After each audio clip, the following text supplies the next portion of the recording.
ಊರ್ಮಿಳಾ, ಲಕ್ಷ್ಮಣ ನಿನ್ನ ಹುಟ್ಟು ಹಬ್ಬದಕ್ಕೆ ಏನು ಗಿಫ್ಟ್ ಕೊಟ್ಟ? ಗಿಫ್ಟ್ ಕೊಡೋದಕ್ಕೆ ಅವರೇನಿದಾರಕ್ಕ? ಅಯ್ಯೋ ಹೌದಲ್ವೇ, ಅವನು ಯಾವುದೋ ಮೀಟಿಂಗ್ ಅಂತ ಬಾಂಬೆಗೆ ಹೋಗಿದ್ದಾನೆ, ಮರ್ತೇ ಹೋದೆ ನೋಡು ನಾನು. ಗಿಫ್ಟ್ ಕೊಡೋದು ಆಗಿರಲಿ, ಕಡೆ ಪಕ್ಷ ಫೋನ್ ಮಾಡಿ ಒಂದು ವಿಶ್ ಆದರೂ ಮಾಡ್ಬೋದಾಗಿತ್ತಲ್ವಾ ಅಕ್ಕ?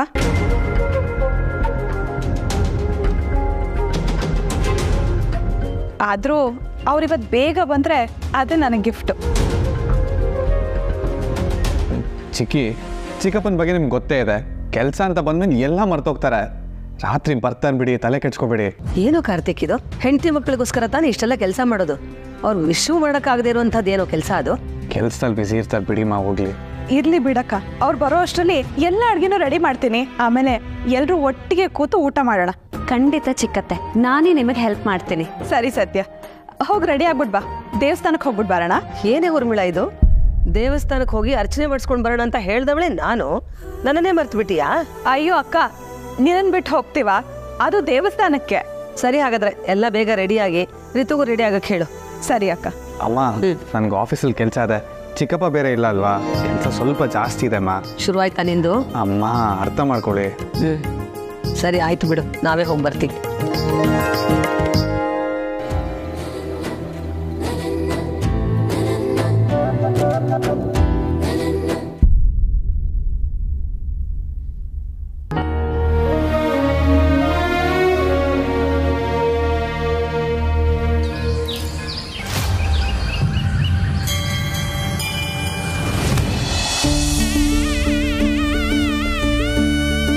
ಅಮ್ಮ, ಏನಮ್ಮ ನೀನು ಜೋರಾಗಿ ಪಾರ್ಟಿ ಮಾಡೋದ್ ಬಿಟ್ಟು ಈ ತರ ದೇವಸ್ಥಾನಕ್ಕೆ ಕರ್ಕೊಂಬಂದಿದ್ಯಾ? ನಿನ್ಗಂತೂ ಚೂರು ಟೇಸ್ಟೇ ಇಲ್ಲಪ್ಪ.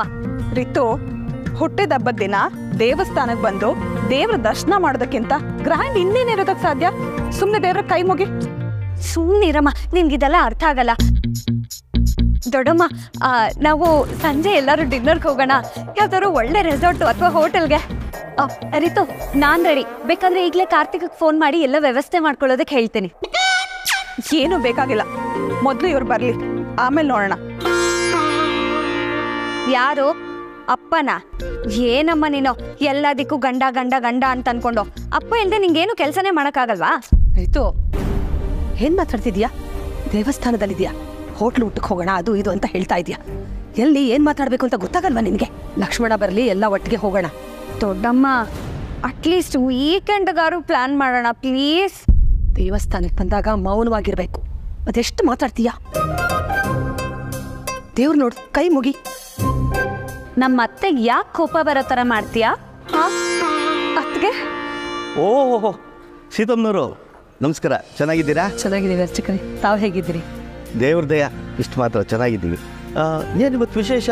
ಮನೆಯವ್ರನ್ನೆಲ್ಲ ಕರ್ಕೊಂಡ್ಬಂದ್ಬಿಟ್ಟಿದ್ದೀರಾ? ಹೌದು, ಇವತ್ತು ನನ್ನ ತಂಗಿ ಊರ್ಮಿಳ ಹುಟ್ಟು ಹಬ್ಬ, ಅದಕ್ಕೆ ಅವಳ ಹೆಸರಲ್ಲಿ ನಮ್ಮ ಮನೆಯವರೆಲ್ಲರ ಹೆಸರಲ್ಲಿ ಅರ್ಚನೆ ಮಾಡ್ಸೋಣ ಅಂತ ಕರ್ಕೊಂಡು ಬಂದೆ. ಆಗ್ಲಮ್ಮ.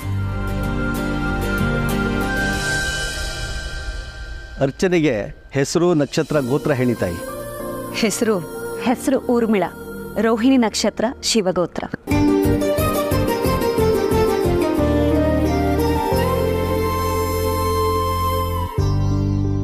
ಈ ಹುಡುಗಿಗೆ ನಮ್ಮ ಊರ್ಮಿಳ ನಕ್ಷತ್ರ ರಾಶಿನೂ ಗೊತ್ತಾ? ಓ, ಇವತ್ತು ಅವಳು ಹುಟ್ಟಬ್ಬ ಅಲ್ವಾ, ಅದಕ್ಕೆ ತಿಳ್ಕೊಂಡು ಬಂದಿರಬೇಕು. ಊರ್ಮಿಳಾ ನಾಮಧೇಯಸ್ಯ, ರೋಹಿಣಿ ನಕ್ಷತ್ರ, ಇನ್ಯಾರ ಹೆಸರಲ್ಲಾದರೂ ಅರ್ಚನೆ ಮಾಡಿಸ್ಬೇಕಾ ತಾಯಿ? ಹೌದು ಅರ್ಚಕ್ರೆ, ಮನೆ ಹಿರಿಯರು ರಾಮಚಂದ್ರ, ಆಶ್ಲೇಷ ನಕ್ಷತ್ರ, ಕರ್ಕಾಟಕ ರಾಶಿ.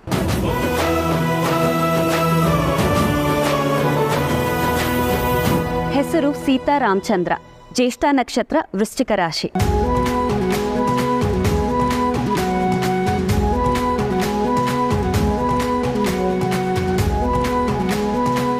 ಇವಳಿಗೆ ನನ್ನ ರಾಶಿ ನಕ್ಷತ್ರನೂ ಗೊತ್ತಾ? ಕಾರ್ತಿಕ್, ರೇವತಿ ನಕ್ಷತ್ರ, ಮೀನ ರಾಶಿ.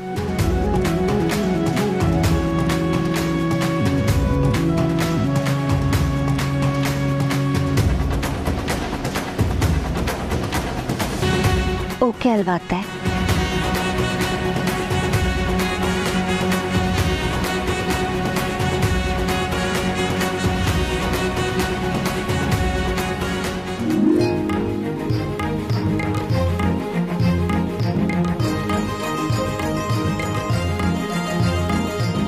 ದೇವ್ರೆ, ನನ್ನ ಹುಟ್ಟದ ಹಬ್ಬದ ದಿನ ನಾನು ನಿನ್ನ ಹತ್ರ ಕೇಳ್ಕೊಳ್ಳೋದಿಷ್ಟೇ ಅಪ್ಪ. ನಮ್ಮ ಮನೆಯವ್ರು ಎಲ್ಲರೂ ಯಾವಾಗಲೂ ನಗ್ನಗ್ತಾ ಸಂತೋಷವಾಗಿ ನೆಮ್ಮದಿಯಿಂದ ಇರಬೇಕು.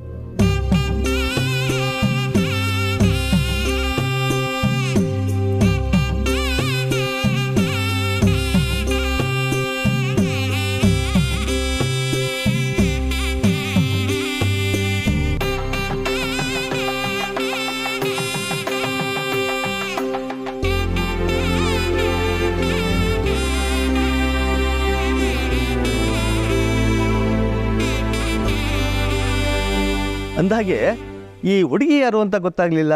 ನಾನು ಸೀತಮ್ಮನ ಸೊಸೆ ಸತ್ಯ ಅರ್ಚಕರೇ. ಓಹೋ, ನೀನೇನ ಕಾರ್ತಿಕ್ ಹೆಂಡ್ತಿ?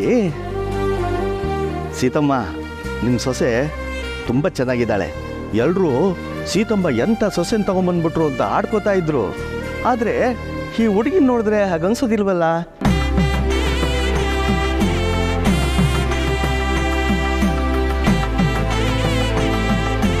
ನಿಮ್ಮ ಮನೆಗೆ ಮನೆತನಕ್ಕೆ ತಕ್ಕನಾದ ಸೊಸೆ ಸೀತಮ್ಮನವ್ರೆ. ನಿಮ್ಮ ಆಯ್ಕೆ ಯಾವ ವಿಚಾರದಲ್ಲೂ ತಪ್ಪಾಗಿಲ್ಲ ನೋಡಿ. ನೋಡೋದಕ್ಕೆ ಅಪರಂಜಿ ಆಗಿದ್ದಾಳೆ ನಿಮ್ಮ ಸೊಸೆ. ಮತ್ತೆ ಸೀತಮ್ಮನ ಸೊಸೆ ಅಂದ್ರೆ ಸುಮ್ಮನೆ ಅರ್ಚಕರೇ, ಎಲ್ಲದರಲ್ಲೂ ಒಂದು ರೇಂಜ್ ಅನ್ನೋದಿರುತ್ತೆ. ಸ್ವಲ್ಪ ಗಂಭೀರವಾಗಿ ನಡ್ಕೋ. ಸರಿ ಅತ್ತೆ. ಸೀತಮ್ಮನವರು ಎಲ್ಲದರಲ್ಲೂ ಶಿಸ್ತು. ಅವ್ರಿಗೆ ತಕ್ಕನಾದ ಸೊಸೆ ಸಿಕ್ಕಿದ್ಯಮ್ಮ ನೀನು. ಎಲ್ಲ ಆ ದೇವ್ರದೇ ಕೋಟೆ ಮನೆಗೆ ನಿನ್ನಂಥ ಸೊಸೆನ ಕಳಿಸಿದ್ದಾನೆ. ಸರಿ ಅರ್ಚಕ್ರೆ, ನಾವೇನು ಬರ್ತೀವಿ. ಆಗಲಿ ತಾಯಿ.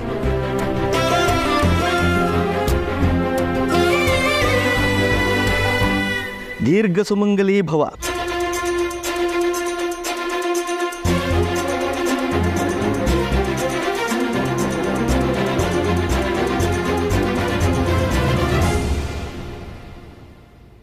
ಹೋಗಣ್ವಾ ಅತ್ತೆ?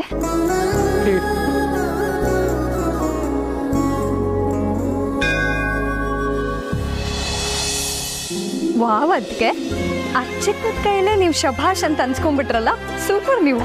ಮತ್ತೆ ನಾವು ಅಂದ್ರೆ ಸುಮ್ಮನೆನಾ? ಅನದ ಸತ್ಯ, ಮನೆಯವ್ರು ಎಲ್ರದು ನಕ್ಷತ್ರ ಗೋತ್ರ ಎಲ್ಲ ಯಾವಾಗ ತಿಳ್ಕೊಂಡೆ ನೀನು? ಅಕ್ಕ ಫುಲ್ ಇಂಪ್ರೆಸ್ಸು. ಚಿಕ್ಕತ್ತೆ, ನಾನು ಸೀತಮ್ಮನ ಸೊಸೆ ಇಷ್ಟು ತಿಳ್ಕೊಂಡಿಲ್ಲ ಅಂದ್ರೆ ಹೇಗೆ? ಒಂದು ನಿಮಿಷ ಹೇಳಿ. ಅತ್ತೆ ಅತ್ತೆ ಅತ್ತೆ, ಅರ್ಚಕರು ಅಂದ್ರೆ ದೇವ್ರನ್ನ ಪೂಜೆ ಮಾಡೋರೇ ನನ್ನನ್ನು ಒಪ್ಕೊಂಡ್ಬಿಟ್ಟಿದ್ದಾರೆ. ನೀವು ಸುಮ್ಮನೆ ಒಪ್ಕೊಂಬಿಡಿ. ಏಯ್, ದೇವಸ್ಥಾನ ಇದು, ಹೇಗಿರ್ಬೇಕು ಅಂತ ಗೊತ್ತಿಲ್ಲ ನಿನಗೆ? ಎಲ್ಲ ಕಡೆ ರೌಡಿತನ ತೋರಿಸ್ತೀಯಾ? ಸುಮ್ಮನೆ ಬಾ.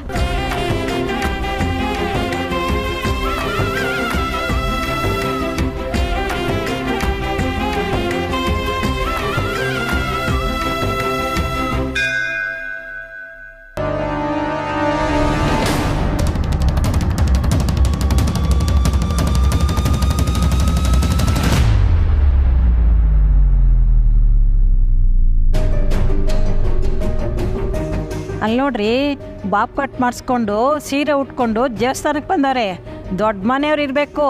ಹೊರಗಡೆ ಜೀನ್ಸು ಟೀ ಶರ್ಟು, ದೇವಸ್ಥಾನಕ್ಕೆ ಸೀರೆ.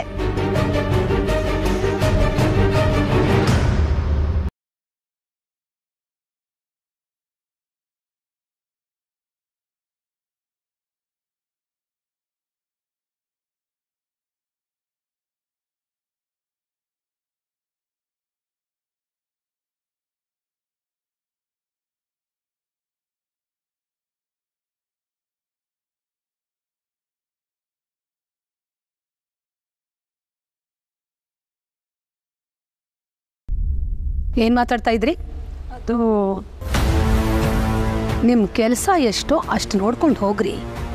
ದೇವಸ್ಥಾನಕ್ಕೆ ಬಂದಿದ್ದೀರಾ, ದೇವ್ರನ್ನ ನೋಡಿ. ಹೋಗೋ ಬರೋರ್ನ ಯಾಕ್ರಿ ನೋಡ್ತೀರಾ? ನಿಮ್ಮ ತಟ್ಟೆಯಲ್ಲೇ ಹೆಗ್ಗಣ ಸತ್ತು ಬಿದ್ದಿದೆ, ಅದನ್ನು ಓಡಿಸಿ. ಬೇರೆಯವ್ರ ತಟ್ಟೆ ನೊಣ ಓಡ್ಸಕ್ಕೆ ಬರ್ತೀರಾ ನೀವು? ಇಷ್ಟಕ್ಕೂ ಅವಳು ಹೇಗಾದರೂ ಇರಲಿ, ನಿಮಗೇನು ನಷ್ಟ? ಹಾಂ ನೋಡಿ, ನಾನು ಅವಳ ಅತ್ತೆ. ಈ ಪ್ರಶ್ನೆ ಕೇಳಬೇಕಾಗಿರೋದು ನಾನೇ. ನನಗೆ ಯಾವ ಸಮಸ್ಯೆ ಇಲ್ವೇ? ನೀವ್ಯಾರೀ ಕೇಳಕ್ಕೆ? ದೇವಸ್ಥಾನಕ್ಕೆ ಬಂದಿದ್ದೀರಾ, ನಿಮ್ದೆಷ್ಟು ಕೆಲಸನೋ ಅಷ್ಟು ನೋಡ್ಕೊಂಡು ಹೋಗಿ.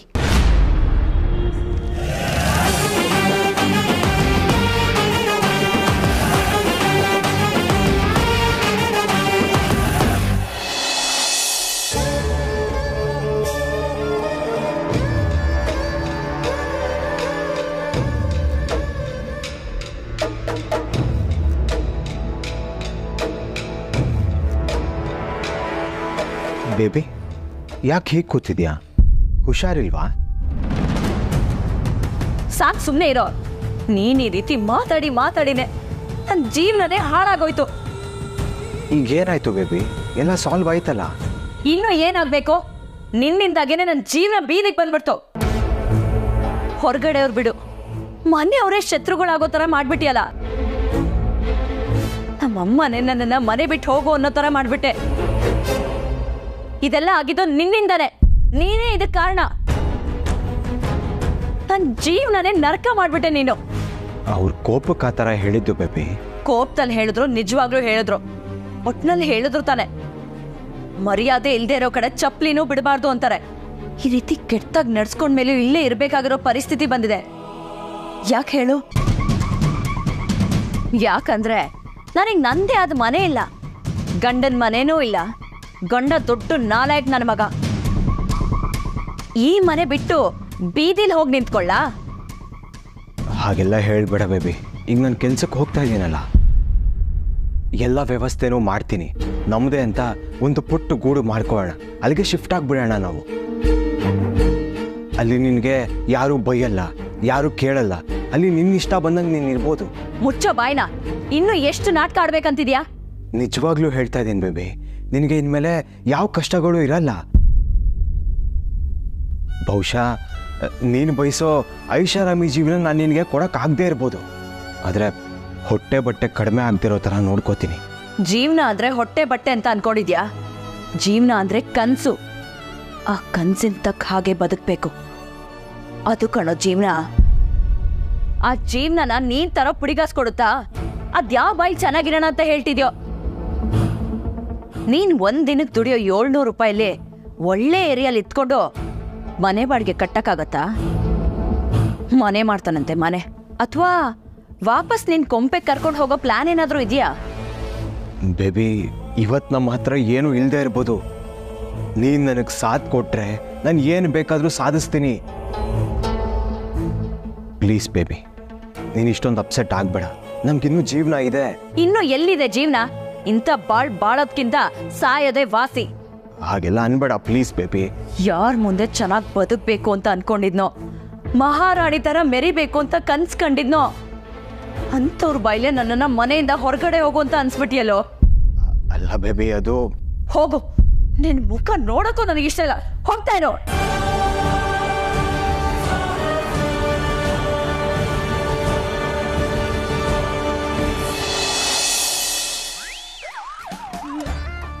ಅಯ್ಯೋ ಬಾ, ನನ್ನ ಕೈಲಿ ಇನ್ನಾಗಲ್ಲ. ಅದೆಷ್ಟು ಅಂತ ಸುತ್ತ ಹೊಡಿಯೋದಮ್ಮ. ನೋಡು, ನಾನು ಅದಕ್ಕೆ ಅಲ್ಲೇ ಕೂತಿರ್ತೀವಿ, ನೀನು ದೊಡ್ಡಮ್ಮ ಅದು ಎಷ್ಟು ಬೇಕೋ ಪ್ರದಕ್ಷಿಣೆನ ಹಾಕೊಂಡು ಬನ್ನಿ. ಹೌದೌದು ರೀತು, ನೀನು ಮೊದಲೇ ತುಂಬ ದಪ್ಪ ಇದೆಯಾ, ನಿನ್ನ ಕೈಯಲ್ಲಿ ಆಗಲ್ಲ. ನೀನು ಹೋಗಲ್ಲಿ ಕೂತ್ಕೋ, ನಾನು ಅತ್ತೆ ಮತ್ತೆ ಚಿಕ್ಕತ್ತೆ ಜೊತೆ ಪ್ರದಕ್ಷಿಣೆ ಹಾಕ್ತೀನಿ. ಇತ್ತು ಅದು ಎಷ್ಟೇ ತಲೆಹರಟೆ ಮಾಡ್ತೀಯಾ? ಅಲ್ಲ ದೊಡ್ಡಮ್ಮ, ಪ್ರತಿ ಸಾರಿ ದೇವಸ್ಥಾನಕ್ಕೆ ಬಂದಾಗ್ಲೂ ಇಷ್ಟು ಪ್ರದಕ್ಷಿಣೆ ಹಾಕ್ತಿರಲ್ಲ, ಯಾಕೆ? ಹಾ, ನನಗೆ ಈಗ ಗೊತ್ತಾಯ್ತು. ಸಂಜೆ ವಾಕಿಂಗ್ ಕೊಟ್ಟಾರ ಇಲ್ಲೇ ಮುಗಿಸ್ಕೊಂಡ್ಬಿಡೋಣ ಅಂತ ತಾನೇ?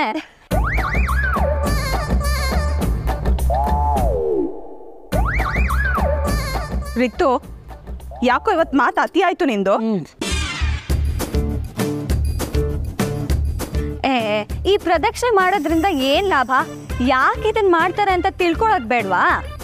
ತಿಳ್ಕೋಬೇಕು ರೀತು. ವಿಚಾರ ಏನು ಅಂತ ತಿಳ್ಕೊಳ್ಳದೆ ಈ ಶಾಸ್ತ್ರ ಸಂಪ್ರದಾಯ ಎಲ್ಲ ಗೊಡ್ಡು ಅಂತ ಆಡ್ಕೊಳ್ಳೋದಲ್ಲ. ಯಾಕೆ ಹೀಗೆ ಮಾಡ್ತಾರೆ ಅಂತ ಕೇಳಿ ತಿಳ್ಕೊಳ್ಳೋ ಸಣ್ಣ ಪ್ರಯತ್ನನಾದ್ರೂ ಮಾಡಬೇಕು. ವಾವ್ ದೊಡ್ಡಮ್ಮ, ನೀವು ಅತ್ಗೆ ಇಬ್ರು ಒಂದೇ ತರ ಥಿಂಕ್ ಮಾಡ್ತೀರಾ? ಅತ್ಗೆನೂ ಹೀಗೆ ಹೇಳ್ತಿರ್ತಾರೆ ಗೊತ್ತಾ?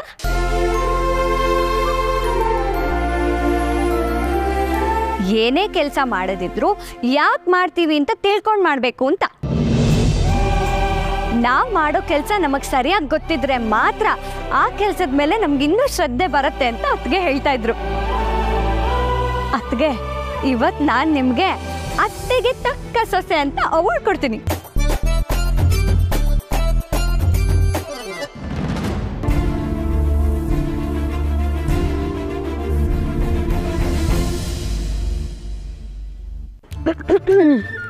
ನೀನೇನೋ ಅವಾರ್ಡ್ ಕೊಡ್ತೀಯರಿತ್ತು, ಆದರೆ ನಮ್ಮತ್ತೆ ನನ್ನನ್ನು ಒಪ್ಕೋಬೇಕಲ್ಲ.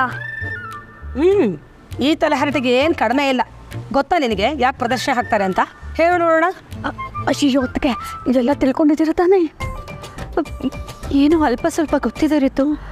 ಅರೆ ಅತ್ತೆ ಕೇಳ್ತಿದ್ದಾರೆ ಅಂದರೆ ಹೇಳಲೇಬೇಕಲ್ವಾ? ಹೇಳಿ ನೋಡೋಣ. ನೀವೇನಾದ್ರೂ ಇದ್ರಲ್ಲಿ ಪಾಸ್ ಆದರೆ ದೊಡ್ಡಮ್ಮ ನಿಮ್ಮನ್ನು ಒಪ್ಕೊಂಡಂಗೆ. ಏಯ್ ಏನಿದು? ಅಂದರೆ ನಾನು ಒಪ್ಪಿಸ್ತೀನಿ. Don't will. ಸರಿ ಸರಿ, ನಾನು ಹೇಳ್ತೀನಿ. ಪ್ರದಕ್ಷಿಣೆ ಹಾಕೋಕೆ ಸುಮಾರು ಅರ್ಥಗಳಿದೆ. ಭಕ್ತಿ ಮೂಲಕ ನೋಡ್ತೀವಿ ಅನ್ನೋದಾದ್ರೆ ಜಗತ್ತನ್ನೆಲ್ಲ ರಕ್ಷಿಸ್ತಾ ಇರೋ ಆ ಮಹಾಶಕ್ತಿಗೆ ಗೌರವ ತೋರಿಸೋದಕ್ಕೆ ಅಂತ ಪ್ರದಕ್ಷಿಣೆ ಹಾಕ್ತೀವಿ. ಬಲಬದಿಯಿಂದ ಶುರು ಮಾಡಿ ವೃತ್ತಾಕಾರದಲ್ಲಿ ಸುತ್ತ ಹಾಕ್ತೀವಲ್ಲ, ಅದಕ್ಕೆ ಪ್ರದಕ್ಷಿಣೆ ಅನ್ನೋದು. ಇನ್ನೊಂದು ಅರ್ಥದಲ್ಲಿ ನೋಡ್ತೀವಿ ಅನ್ನೋದಾದ್ರೆ ನಾವು ಪ್ರದಕ್ಷಿಣೆ ಹಾಕುವಾಗ ಗರ್ಭಗುಡಿ ಸುತ್ತ ಇರುತ್ತಲ್ಲ ಧನಾತ್ಮಕ ಶಕ್ತಿ, ಅಂದ್ರೆ ಪಾಸಿಟಿವ್ ಎನರ್ಜಿ, ಅದು ನಮ್ಮ ದೇಹನ ಪ್ರವೇಶ ಮಾಡುತ್ತೆ.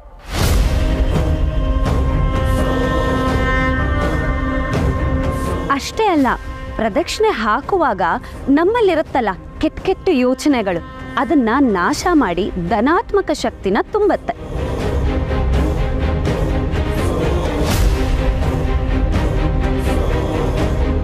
ಅಷ್ಟೇ ಅಲ್ಲ ರೀತು, ನಾವು ಪ್ರದಕ್ಷಿಣೆನ ಎಲ್ಲಿಂದ ಶುರು ಮಾಡ್ತೀವೋ ಅಲ್ಲಿಗೆ ಬಂದು ಮುಗಿಸ್ತೀವಿ.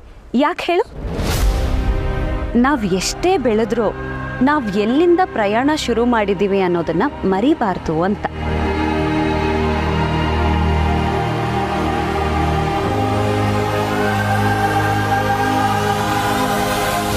ನಮ್ಮ ಮೂಲವನ್ನ ನಾವು ಮರಿಬಾರ್ದು ಅಂತ.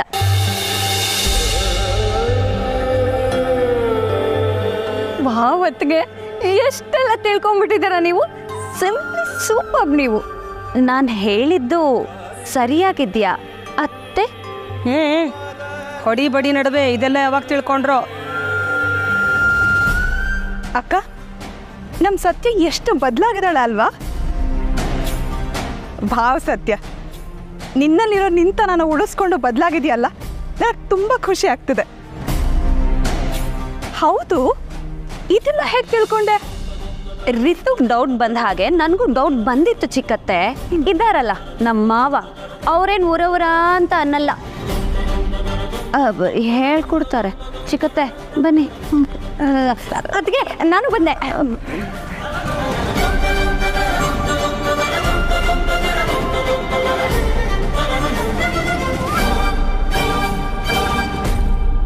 ಪರವಾಗಿಲ್ವೇ, ಈ ಹುಡುಗಿ ಇಂಥ ವಿಷಯಗಳಲ್ಲೂ ಆಸಕ್ತಿ ತೋರಿಸಿ ಅವ್ರ ಹತ್ರ ಕೇಳಿ ತಿಳ್ಕೊಂಡು ಬಂದಿದ್ದಾಳೆ ಅಂತಾಯ್ತು. ಇವಳು ಬದಲಾಗೋ ಎಲ್ಲ ಲಕ್ಷಣಗಳು ಕಾಣಿಸ್ತಾ ಇದೆ.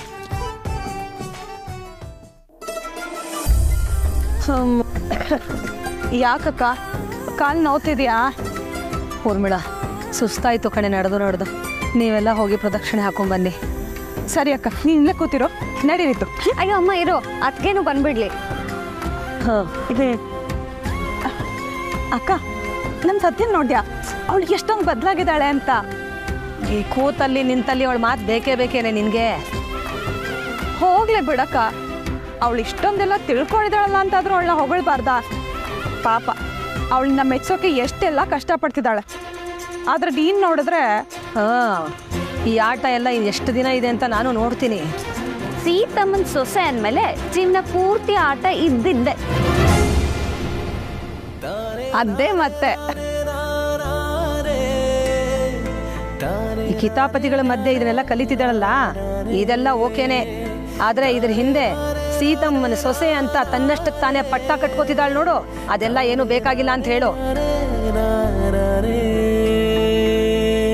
ಅದೊಂದು ಮಾತ್ರ ಸಾಧ್ಯ ಇಲ್ಲ ಅಂತ ಹೇಳ್ಬಿಡಿ ಚಿಕ್ಕತ್ತೆ. ಅವ್ರು ಬೇಕು ಅಂದ್ರು ಬೇಡ ಅಂದ್ರು ಊರಲ್ಲಿರೋರೆಲ್ಲ ನನ್ನನ್ ಸೀತಮ್ಮನ ಸೊಸೆ ಅಂತಾನೇ ಕರೆಯೋದು. ಇನ್ ಮುಂದೆ ಏನೇ ಡೌಟ್ಸ್ ಇದ್ರು ನಾನು ನಿಮ್ಮ ಹತ್ರನೇ ಕೇಳ್ತೀನಿ, ಹೇಳ್ಕೊಡ್ತೀರಾ ಅಲ್ವಾ ಅತ್ತೆ? ಏ ಹುಡುಗಿ, ಇಲ್ಲೂ ಪುರಾಣ ಶುರು ಹಚ್ಕೋಬೇಡ. ಹೋಗಿ ಎಲ್ಲರೂ ಪ್ರದಕ್ಷಿಣೆ ಮಾಡೋಗಿ. ಅದಕ್ಕೆ ದೊಡ್ಡಮ್ಮನ ಚೆನ್ನಾಗಿ ಗೋಳೆ ಕೊಡೋದನ್ನ ಕಲ್ತು ಬಿಟ್ಟಿದ್ದೀರಲ್ಲ ನೀವು. ಹ್ಞೂ, ಮತ್ತೆ ನಮ್ದು I love you you must love me formula.